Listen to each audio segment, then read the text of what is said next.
Do you want to visit Halloween Horror Nights, but you're a little too scared to do so? Well, we got you covered, because in today's video, we're heading on inside the park and we are giving you a full Scaredy Cat guide to Halloween Horror Nights 2023. We're going to take you inside the park and give you guys the best ways to avoid getting scared in the scare zones, and we're going to give you guys the best way to navigate the haunted houses while getting scared as little as possible. Let's head on inside, guys. First things first, though, we got to head on inside the park for Stay and Scream. In our last Halloween Horror Nights video, we started our day off by doing Stay and Scream in the New York section of the park. Today, we're doing things a little bit differently. We're heading on over into the Springfield area so we can do Stay and Scream for The Last of Us. And to do that, we need to make our way through the Hollywood section and walk through an empty Dark Zodiac scare zone. We'll be coming back through here a little bit later. I never noticed this over the last couple of nights, but we have some more theming added to these barrels over here in the Dark Zodiac scare zone. We have a couple of Zodiac symbols, and we have some hoses and a compressed air canister.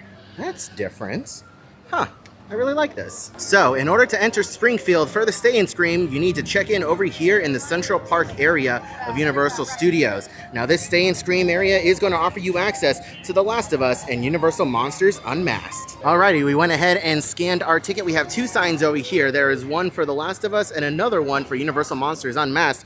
There is also another option, Stay and Scream area food and beverage. Just bear in mind, guys, if you are going to be utilizing Stay and Scream over here in the Central Park area, please be aware that you are going to be in sunlight for a long time. I highly recommend bringing an umbrella or something to keep you guys cool. Now, as we make our way over to our very first haunted house of the night, I want to give you guys my first Scaredy Cat pro tip.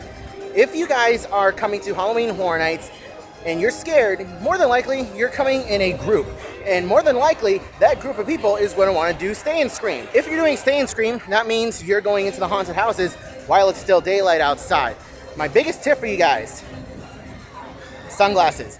I know these sunglasses don't look good on me, but these are going to be your best bet for seeing inside the haunted house. If you're going into the haunted house while it's still bright outside, you're not going to be able to see a gosh darn thing. And that is where you are setting yourself up for the worst scares. Because when you can't see anything, those scares are amplified tenfold. So bring a pair of sunglasses with you, wear them while you're in Stay and Scream, wear them while you're in line, and as soon as you get inside the house, take them off, and you should have a much easier time being able to see inside the haunted house. First up, we're heading on into The Last of Us.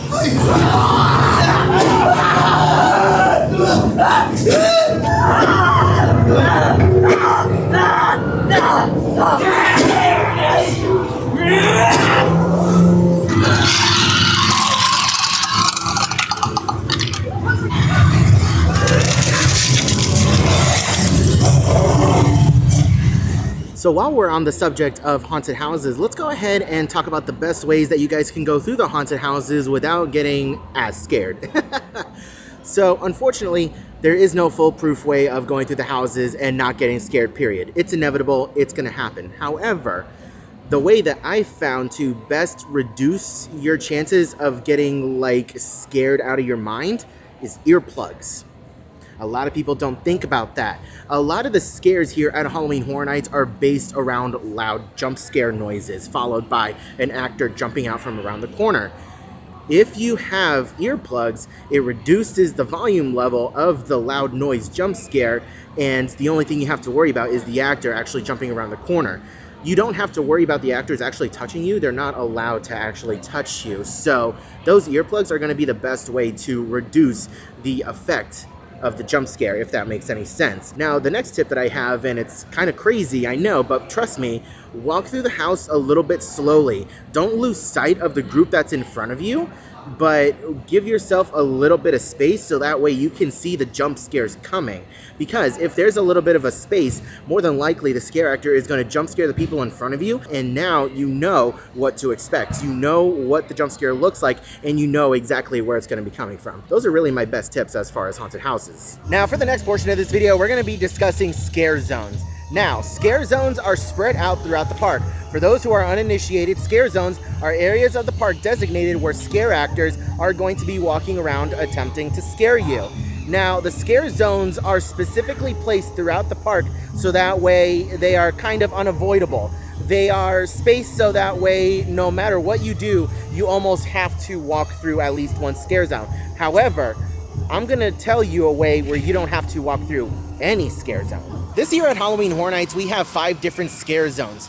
starting from the back of the park and working our way forward, we have Jungle of Doom, Expedition Horror. We have Shipyard 32, Vamp 69, Summer of Blood, Dark Zodiac, and Dr. Oddfellow's Collection of Horror. Now, if you're a little bit of a scaredy cat and you started your day off hitting up those 4 haunted houses in the back of the park, you're gonna start making your way back forward towards the front. When you get to Jungle of Terror, it may look like there's no other option than to go through the zone itself. However, if you hang a right just before you enter the zone, you have Central Park. This Central Park area of Universal Studios is 100% open to all guests during Halloween Horror Nights, which means you can completely avoid the Jungle of Doom scare zone altogether. Now, I know I mentioned this a couple videos ago in my relaxation guide, but just take a look at how much room for activities there is here in the Central Park area of Universal Studios. You can come over here and get away from everything and relax. And not only that, but you also avoid the Jungle of Doom scare zone. All right, now let's go ahead and move on to another scare zone as an example. Dark Zodiac. This is a large scare zone that takes up a very big footprint.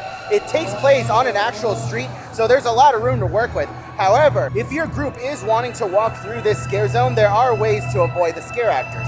Let me show you. So like I said, this scare zone takes place on a literal street. There is a lot of space that you can work with. However, if you stand back and pay attention, you'll notice that 99% of the scare actors stick to the actual road. If you want to avoid the scare actors and not really be interacted with, move over to the sidewalks on either side. 9 times out of 10, the scare actors will ignore the sidewalks and focus on the people that are on the road. Let's go ahead and take a walk.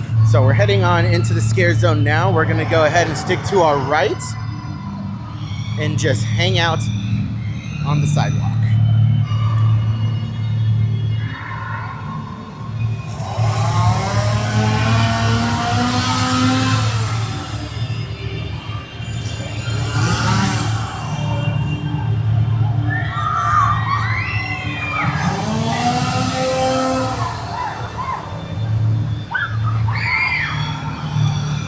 That is an example of what you don't want to do.